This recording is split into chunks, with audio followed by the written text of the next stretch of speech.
Bar association Jaunpur के लिए अध्यक्ष पद के लिए चुनाव लड़ रहा हूँ, प्रत्याशी हूँ।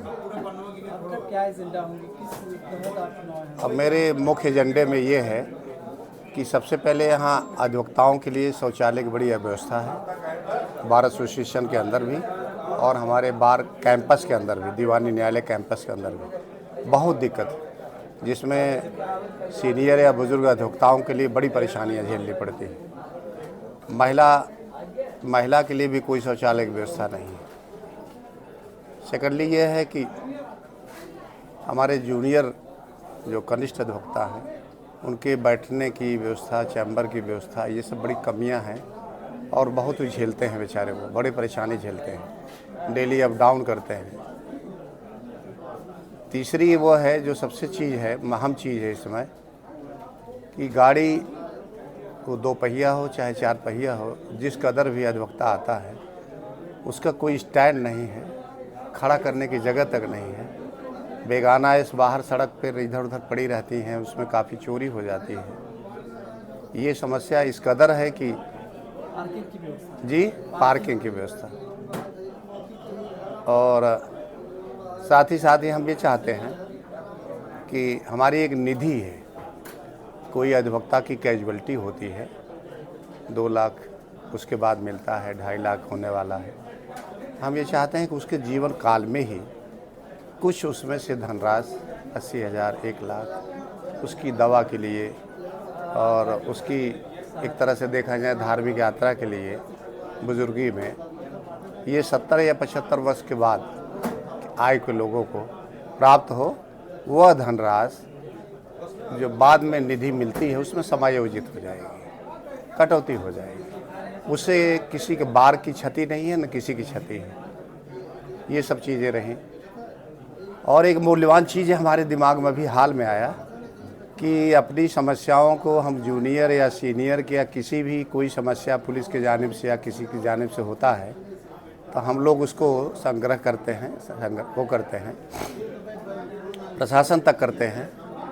तो उस चीज़ों के लिए डायरेक्ट एक कप्तान लेवल पर, डीएम लेवल पर जो हमारा प्रोटोकॉल है उस लेवल पर उसका संघर्ष को हम लोग निवारण करें और उसके लिए हर तरह से खड़े रहें, ये हमारे। और लेकिन उस छोटी छोटी बातों के लिए हम हड़ताल न करें, जिससे कि न्यायालय चले, वादकारियों का लाभ हो, जूनियर अधिवक्ताओं का लाभ हो। जो वादकारी 65-70 किलोमीटर से आते हैं और न्यायालय में यहाँ अधिवक्ता कार्य से विरत हो जाते हैं, उनकी पीड़ा को मैंने बहुत महसूस किया है और कहते सुना है कि आज हड़ताल हो गई, पिछली बार भी हड़ताल हुई थी, तारीख पड़ गई, तो उनका आने जाने का किराया, पारिश्रमिक कैसे वो भुगतान करेगा?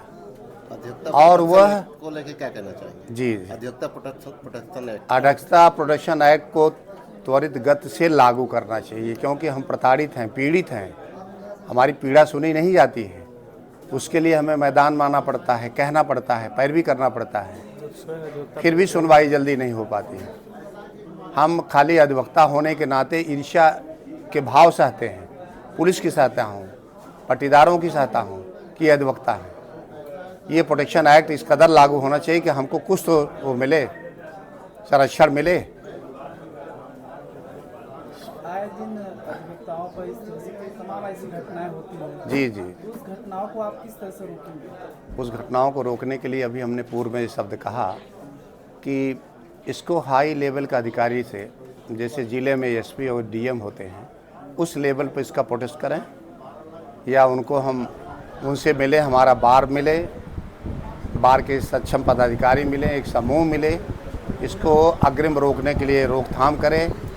नहीं तो छोटी छोटी घटनाओं के लिए जो कि हम आंदोलित होते हैं, हड़ताल पे जाते हैं, इस पे थोड़ा सा विराम लगे, इसका एक ही चारा है।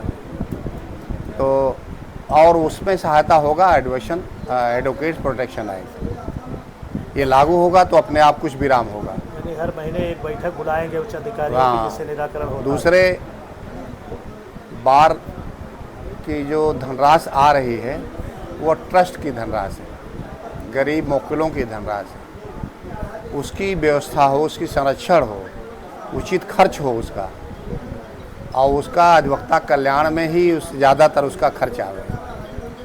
ये अधिवक्ता के हित में मतलब जितना कार्य अब हमने अभी पूर्व में आपको वक्तव्य दिया है, ये सब अधिवक्ता कल्याण में है। और इस बीच कोई और भी नया डेवलपमेंट हम अपने भाइयों से बातचीत करके करेंगे या विचार में आवेगा, वो भी हम उसको परिणाम स्वरूप लाएंगे, उसको सामने लाएंगे।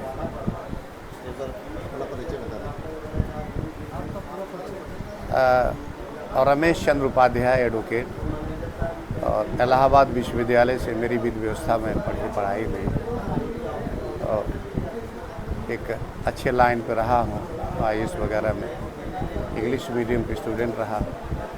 और मैं इस प्रत्याशी पद पे अकस्मात नहीं आया, लोगों के प्यार और भावनाओं की कद्र करते हुए आया हूँ। लोगों ने कहा है, विचार करके तब कदम रखा हूँ, अकस्मात नहीं आया।